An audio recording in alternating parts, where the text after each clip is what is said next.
ఓం నమః శివాయ.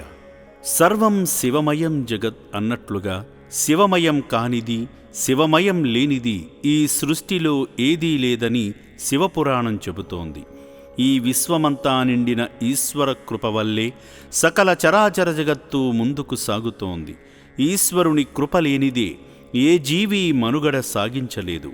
అలాంటి కరుణామయుడు మానసిక వికలాంగులై పిచ్చివాళ్లలా తిరుగుతున్న అభాగ్యులను ఆదుకునేందుకు శ్రీ పుణ్యలింగేశ్వర స్వామిగా కొలువై నిత్య పూజలందుకుంటున్నాడు. భక్తి సేవా మార్గాలలో తరించి పుణ్యఫలాలు పొందేందుకు సికింద్రాబాదు నుండి వచ్చిన స్పందన గారు, వారి కుటుంబ సభ్యులు శివయ్య సాయుధ్యంలో తరించారు. ముందుగా ఈ శివభక్తులు శ్రీ పుణ్యలింగేశ్వరుణ్ణి దర్శించుకొని తమ గోత్రనామాలతో అర్చనలు నిర్వహించుకున్నారు. భక్తులందరూ శంకరుని చెంత ప్రత్యేక పూజలు నిర్వహించుకోగా అర్చకులు స్వామివారికి నీరాజనం సమర్పించి భక్తులకు శివాశీస్సులు అందజేశారు.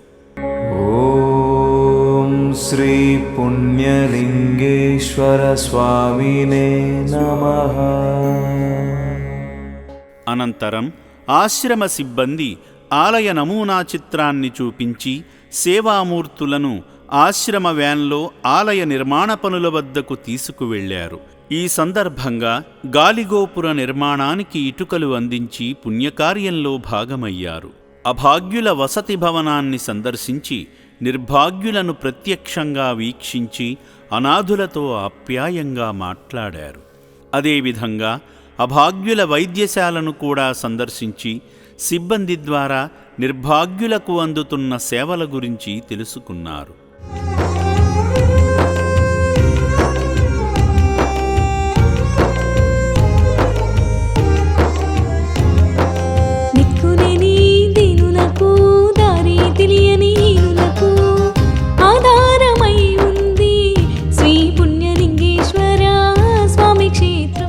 సేవా మార్గంలో భాగంగా సేవామూర్తి ఈ కృష్ణమూర్తి సునందా దంపతుల తరపున అభాగ్యుల అన్నదాన కార్యక్రమానికి శివపుత్రుల మనుగడ నిమిత్తం సాయం చేసి శివయ్య పరిపూర్ణ అనుగ్రహానికి పాత్రులయ్యారు. నిర్భాగ్యులను ఆదుకున్న ఈ పుణ్యమూర్తులపై శ్రీ పుణ్యలింగేశ్వరుని దీవెనలు ఎల్లవేళలా ఉండాలని అమ్మా నాన్న అనాథుల పుణ్యక్షేత్రం మనస్ఫూర్తిగా కోరుకుంటుంది. ఓం శ్రీ పుణ్యలింగేశ్వర స్వామినే నమః.